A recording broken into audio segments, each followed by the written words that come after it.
Commander Jack Wilson stood tall on the bridge of the Earth Defense Force vessel Intrepid, his eyes fixed on the massive space station ahead. This was humanity's big moment. First contact with the Galactic Council. His palms were sweaty, but his face showed nothing but confidence.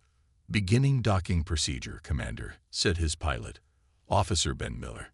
"Steady as she goes, Ben," Jack replied. "Everyone remember the plan. Best behavior. No jokes about alien anatomy." The crew laughed nervously. They had trained for this moment for months, but nothing could truly prepare them for meeting 12 different alien species at once. The Intrepid eased into the docking bay with a soft thud. Through the viewports, they could see the welcoming committee, a collection of beings so diverse in shape and color that Jack had to remind himself to close his mouth. "Atmosphere readings normal, sir," reported Science Officer Emma Davis. "Gravity slightly lighter than Earth standard." Jack nodded. "Let's not keep our hosts waiting." The boarding ramp extended with a hiss. Jack led his team of 5. Ben, Emma, Communications Officer Rob Taylor, Security Chief Maria Lopes, and Engineer Pete Green, down the ramp and into the cavernous docking bay. The alien at the front of the delegation stepped forward. It had 4 arms, blue-gray skin, and eyes that blinked sideways. "Welcome, humans of Earth," it said, its voice translated through devices the team wore in their ears. "I am High Counselor Vex of the Galactic Council. We have observed your world from afar for many cycles." Jack bowed slightly. "High Counselor, we are honored to meet you and the distinguished members of the Council. I am Commander Jack Wilson of the Earth Defense Force." Vex led them through corridors of gleaming metal and strange, shifting light patterns. The humans tried not to stare at the other aliens they passed, some floating in bubble-like suits, others moving on multiple legs, and some that seemed made of living crystal. The council chamber was a massive dome with 12 great seats arranged in a circle. Vex took his place, and the other council members filed in, each more alien than the last. "Humans," announced a tall, insect-like being with compound eyes. "We welcome you to Galactic Society. But first, we must assess your capabilities and temperament." "We understand," Jack said. "We've prepared presentations on human culture, technology, and—" "No," interrupted a small furry creature with 6 eyes. "We prefer direct evaluation. You will face 3 challenges." The first challenge was a logic puzzle, a 3-dimensional maze that changed as they worked through it. Emma took the lead, her mathematical mind quickly spotting the pattern in the changes. The second was a test of ethics, a complex scenario about resource allocation during a crisis. The team debated briefly before Rob presented their solution, emphasizing cooperation over competition. For the third challenge, a large metal device was brought into the chamber.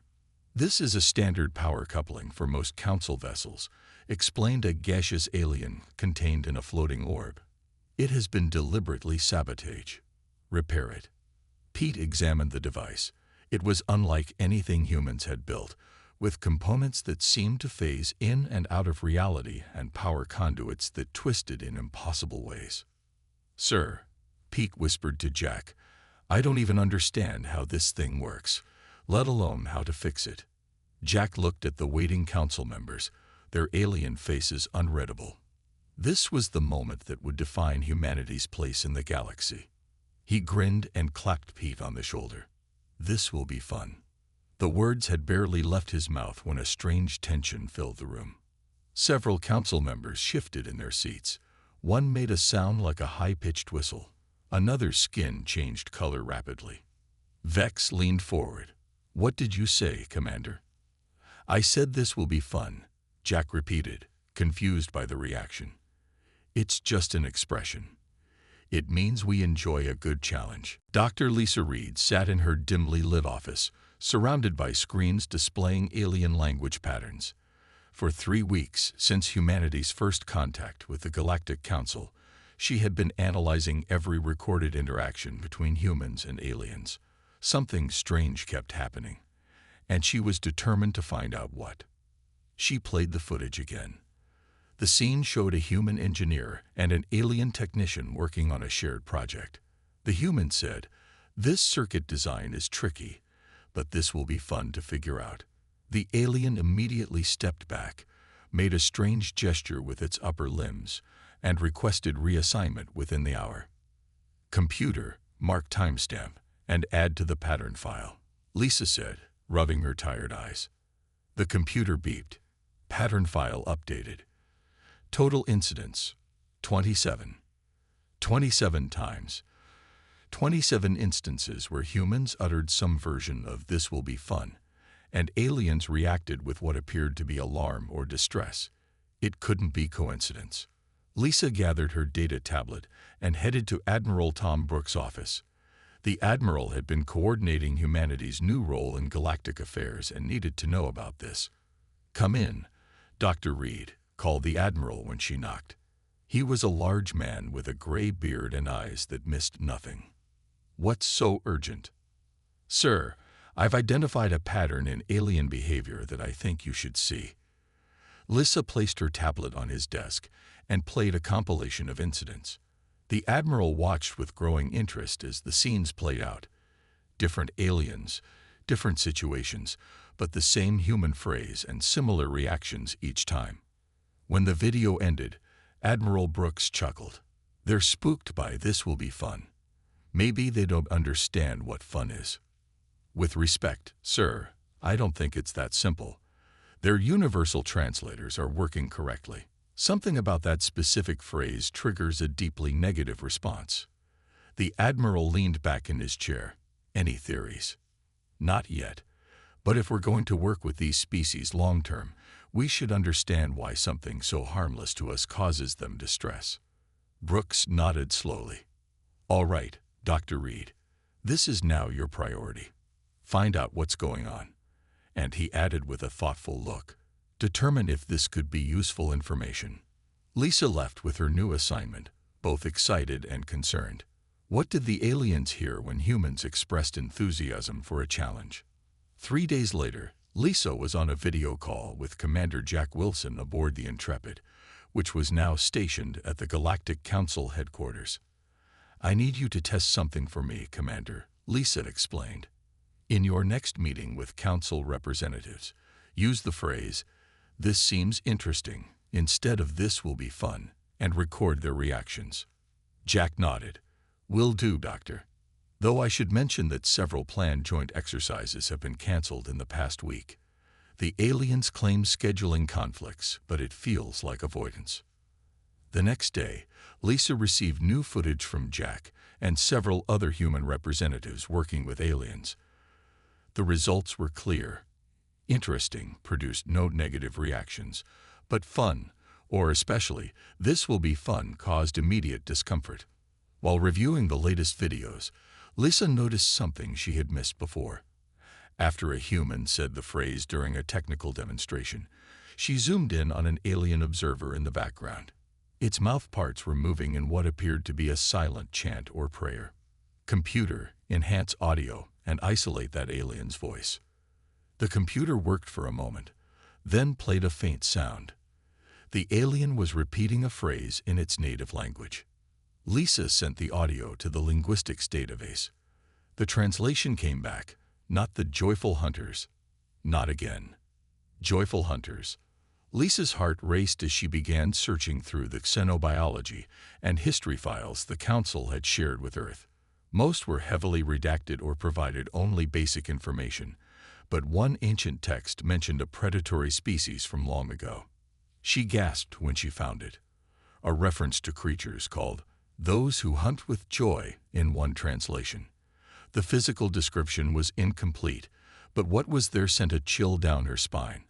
Bictal, endoskeletal, tool users with high adaptability and problem-solving skills. The asteroid mining operation on XB-72 had been running for just 2 weeks, but tensions between the human and alien workers were already high.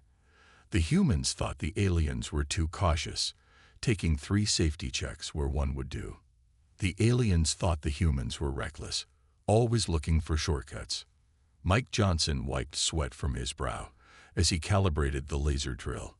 The asteroid's rich core of rare minerals made the uncomfortable conditions worthwhile, but the constant supervision from Krill, the alien overseer, was getting on his nerves.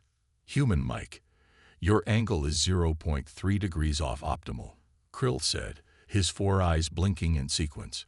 "Please recalibrate." Mike sighed. "It's within tolerance, Krill. We've been over this. Council safety protocols state." A low rumble interrupted them, followed by a violent shaking that knocked both off their feet. Equipment crashed around them as the lights flickered. "Quake," someone shouted over the comm system. Mike scrambled to his feet, helping Krill up with one hand while checking the structural integrity displays with the other. The numbers flashing red told him everything he needed to know. "Main tunnel collapse at Junction B7, reported Alex, another human engineer. "We're cut off from the surface and the main oxygen recyclers." Krill's skin paled to a sickly yellow. "Impossible. The reinforcements should have held." "Well, they didn't," Mike said, rushing to the emergency equipment locker. "We need to assess the damage and find another way out." The situation report came in quickly, and it wasn't good. 12 workers, 5 humans and 7 aliens, were trapped in the lower mining section. The collapse had damaged the primary life support systems. Oxygen would last about 6 hours. The temperature was already dropping as the heating systems failed. "We must conserve energy and oxygen," Krill announced, his voice trembling slightly. "Remain still and await rescue." Mike checked the communications panel. No signal getting through that much rock. "Rescue teams won't even know where to look without our beacons. The emergency protocols clearly state, the protocols won't save us if we freeze or suffocate first," Mike interrupted. He studied the tunnel schematics, noting where the collapse had occurred and measuring distances with his fingers. "Look here. If we can blast through this section, we can create a new path to the surface. It's about 30 meters of rock." Krill's breathing apparatus whistled in alarm. "Blasting? That could cause another collapse. It is too risky. We have mining charges and laser cutters. If we're careful with placement, we can create a controlled breach." The alien supervisor shook his head vigorously. "No, such actions are forbidden without proper simulation and approval. We will wait." The temperature dropped another 2 degrees. One of the alien workers began making a high-pitched keening sound. Mike looked at the other humans. They nodded silently, understanding the choice between certain death and a risky escape. "All right," Mike said, cracking his knuckles. "Let's map this out. This will be fun." The effect was immediate and shocking. Krill and the other aliens backed away as if Mike had pulled out a weapon. "You said the words," Krill whispered. "The hunter's words." Before Mike could ask what he meant, Krill turned to his fellow aliens. "We must leave immediately. To the emergency shelter." "What? You can't just..." Mike began, but the aliens were already hurrying away down a side tunnel. Alex stepped up beside him. "What was that about?" "No idea," Mike said, confused. "But we don't have time to worry about it. They've made their choice. Let's make ours." The next 5 hours were a blur of careful calculations, precise drilling, and tense moments as they placed the charges. Mike led the team, finding a strange clarity in the crisis. This was what humans were good at, improvising, adapting, solving problems on the fly. When the final charge was set, they retreated to the safest position and triggered the detonation sequence. The blast shook the tunnel, dust and small rocks raining down on their helmets. "Did it work?" someone asked as the dust began to settle. Mike shined his light toward the blast area. A thin shaft of natural light penetrated the darkness. "We did it," he shouted. "Start widening that hole." Lisa Reed hadn't slept in 36 hours.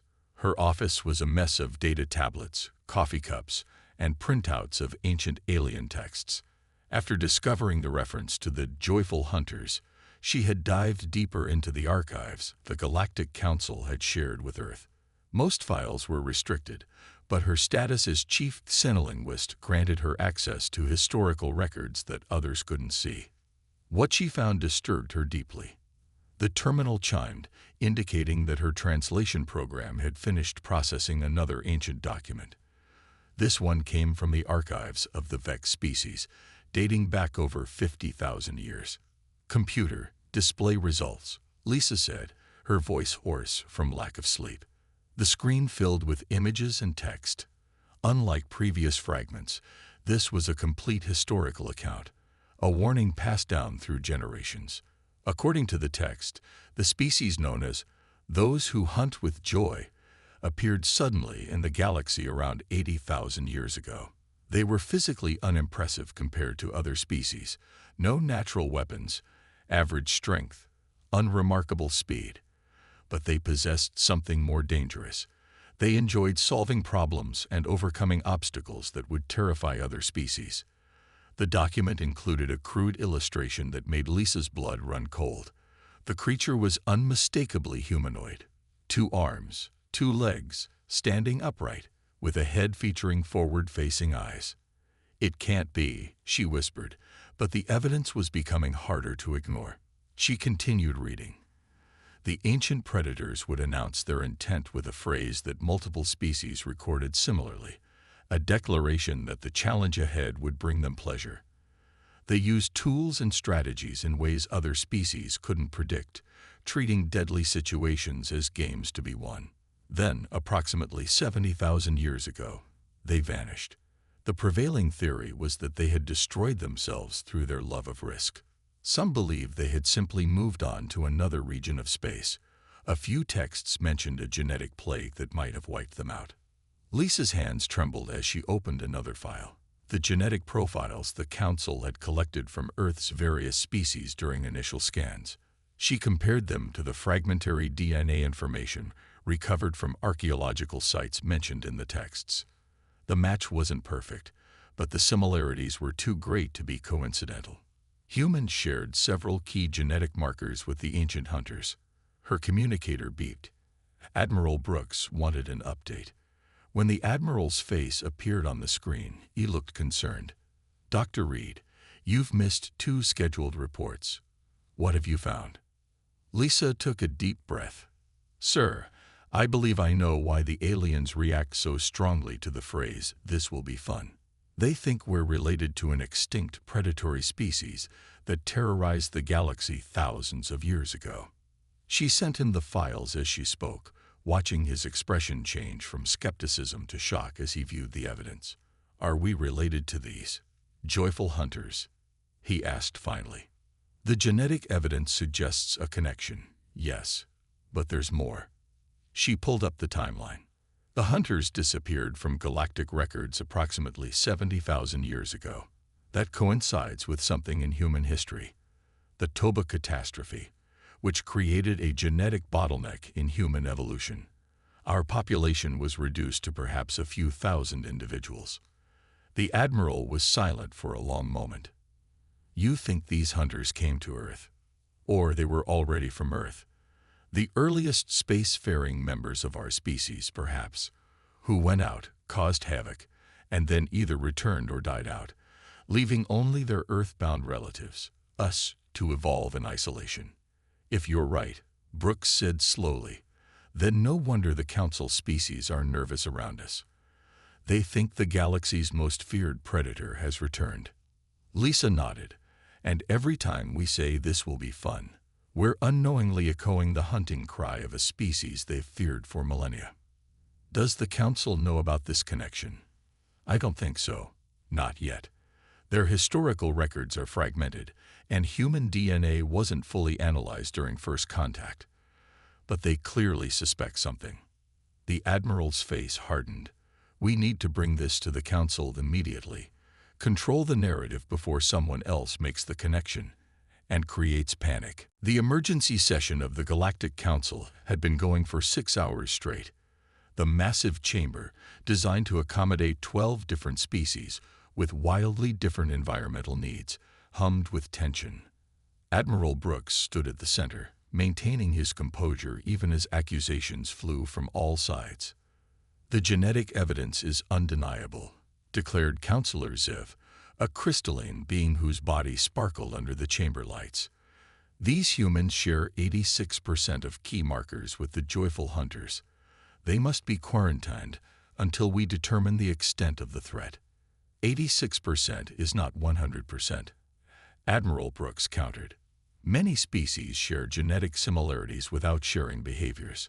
Humans have been on Earth, isolated from galactic society, for our entire recorded history. High Counselor Vex raised all four of his arms, silencing the chamber. The physical and behavioral similarities cannot be ignored. Your species seeks out challenges, solves problems creatively, and worst of all, you take pleasure in situations that would cause any reasonable being terror. Behind the Admiral, Lisa Reed shifted uncomfortably.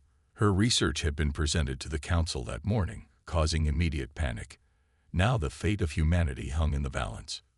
"We propose a compromise," said Vex. "Humans will submit to genetic modification and psychological conditioning to suppress these predatory instincts. In return, Earth will be granted limited membership in the Council." The room fell silent. Admiral Brooks' face remained impassive, but Lissa could see a muscle twitching in his jaw. "Respectfully, High Counselor, that is not a compromise. You're asking us to change who we are, to become something other than human." "Then you leave us no choice," Vex replied. "Earth will be isolated. No further contact with Council species. No access to galactic trade routes or technology. For the safety of all." As the Council members nodded in agreement, a message appeared on Lisa's tablet. It was from Earth's Security Division. URGENT. Anti-alien incidents increasing. Multiple reports of humans deliberately using the phrase to intimidate alien visitors. Lisa whispered the news to Admiral Brooks, whose expression darkened. This was exactly what they didn't need. Humans exploiting the aliens' fear, confirming their worst suspicions.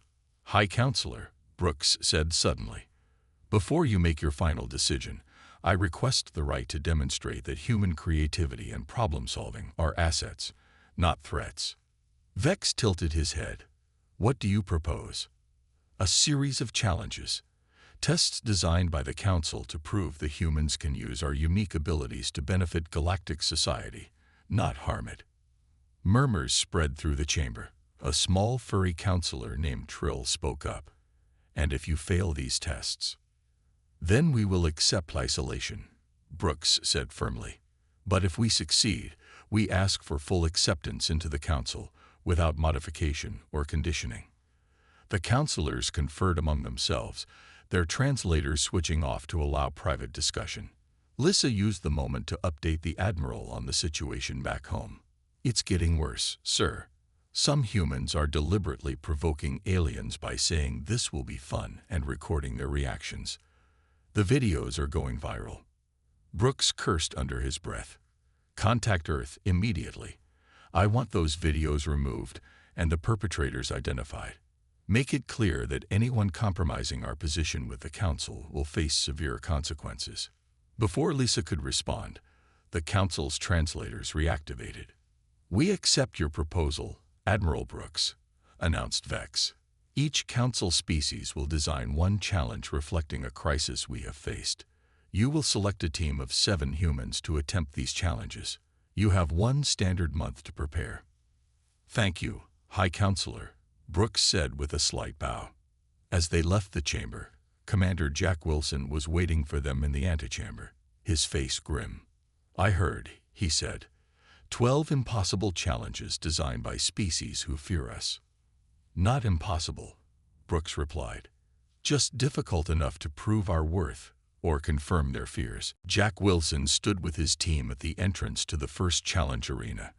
Behind him were the 6 people he had personally selected. Emma Davis, the science officer from the Intrepid.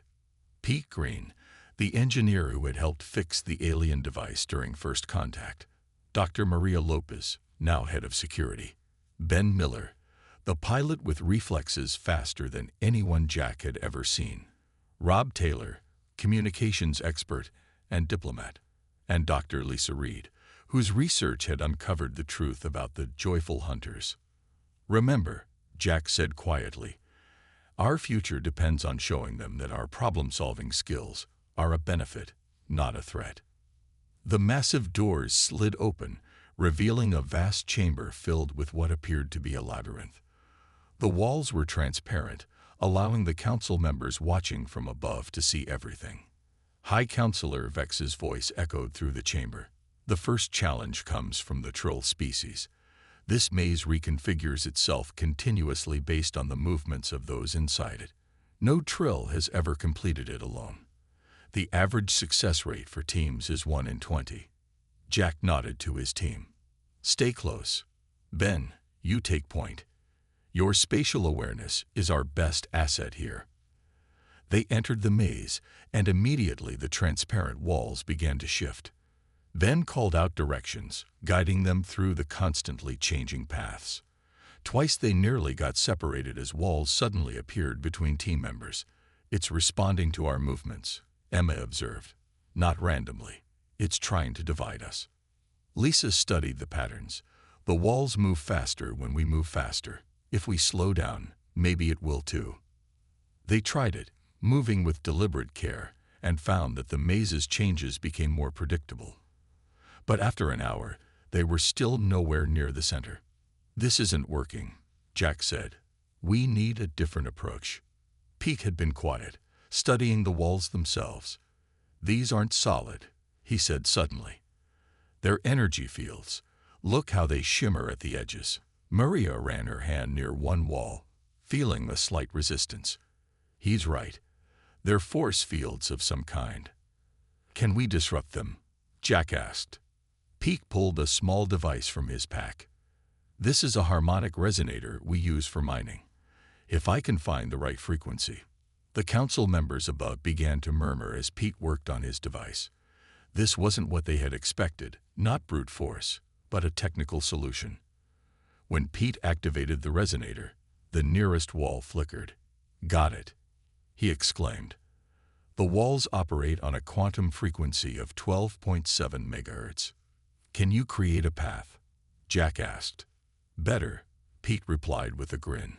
"I can create a bubble around us that will prevent new walls from forming in our immediate vicinity." With the resonator creating a small safe zone, they made steady progress toward the center of the maze. When they reached it 2 hours later, the watching council members were silent with shock. "Challenge completed," announced Vex, his voice carefully neutral. The second challenge came from a gaseous species called the Myth. They were placed in a chamber where the laws of physics changed every few minutes. Gravity increased or decreased, time flowed differently in different areas, and energy behaved unpredictably. "Remember your training in the variable gravity chambers," Jack told his team. "Adapt and observe." It was Ben who figured out the pattern. "The changes aren't random. They're cyclical. If we time our movements right, we can use the shifts to our advantage." They learned to predict when gravity would reverse and position themselves to be flung toward their goal. When time slowed in one section, they used it to carefully plan their next moves. What should have taken days took them only hours. The third challenge tested their ability to negotiate. Two species that had been at war for centuries were represented by AI simulations. The team needed to broker peace without taking sides. Rob took the lead, with Lisa providing cultural insights. Instead of focusing on the species differences, they identified shared values and established common ground. When the simulations finally agreed to a ceasefire, several council members leaned forward in their seats, clearly impressed. By the sixth challenge, word had spread throughout the station. Aliens lined the observation decks, watching in fascination as the humans tackled each impossible task with creativity and teamwork rather than force. The final challenge was the most difficult, a simulation of an unstable star about to go supernova, threatening an inhabited system. They were given outdated equipment and incomplete data, with only 6 hours to find a solution. The Grand Council chamber had never been so crowded. Representatives from all 12 council species packed the tiered seating, with many more watching remotely. In the center stood Jack Wilson and his team, exhausted but proud after completing the final challenge. High Counselor Vex approached them, his 4 arms held in a formal gesture. "Humans of Earth, you have done what many believed impossible. You have completed all 12 challenges, using methods that surprised even their creators." Jack nodded respectfully. "Thank you, High Counselor. We hope we've demonstrated that human creativity can be a positive force." Vex seemed to hesitate. "There is one more thing we must show you, something that has been kept in our most secure archives for millennia." The chamber darkened, and a holographic projection appeared in the air above them. It showed an ancient spacecraft of unfamiliar design, clearly damaged but still intact. This vessel was discovered 68,452 years ago, drifting in the void between galaxies, Vex explained. "Inside were artifacts and records from the species you call the Joyful Hunters." Lisa stepped forward, her eyes wide. "You've had their records all this time." "Only fragments. Most were lost or damaged. But there was one complete message, a warning meant for future generations." The hologram shifted, showing a humanoid figure. The alien was clearly related to humans, though with a slightly larger cranial structure and eyes that seemed to catch the light differently. When it spoke, its language was unfamiliar, but the translation appeared below. "To those who find this vessel, we offer our final knowledge. We are the protectors, though we know others call us hunters. We traveled the stars seeking challenges worthy of our skills, finding joy in solving problems others could not. We use this joy as our strength, our rallying cry before each new challenge. This will bring joy." The team exchanged glances. The phrase was unmistakably similar to "this will be fun." The recording continued. "We discovered a cyclical threat to all life, a quantum anomaly that returns every 70,000 years to consume entire systems. We fought it, protecting younger species who could not defend themselves. But in our final battle, we were too few. The anomaly has wounded us beyond recovery, but we drove it back. It will return. When it does, look to our descendants. They carry our joy in facing the impossible." The hologram faded, leaving the chamber in stunned silence. "They weren't predators," Lisa whispered.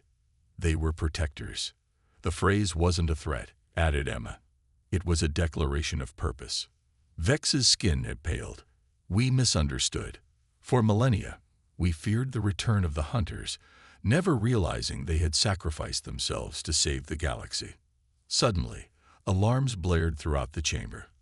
A council technician rushed in, his translator struggling to keep up with his rapid speech. "High Counselor, long-range sensors have detected a quantum anomaly entering council space. Energy readings matched the ancient records of the threat the protectors fought." The chamber erupted in panic. Council members called for evacuations, emergency protocols, and defensive measures. Jack looked at his team, seeing determination in their eyes. They had trained for impossible situations. They had proven themselves in the challenges.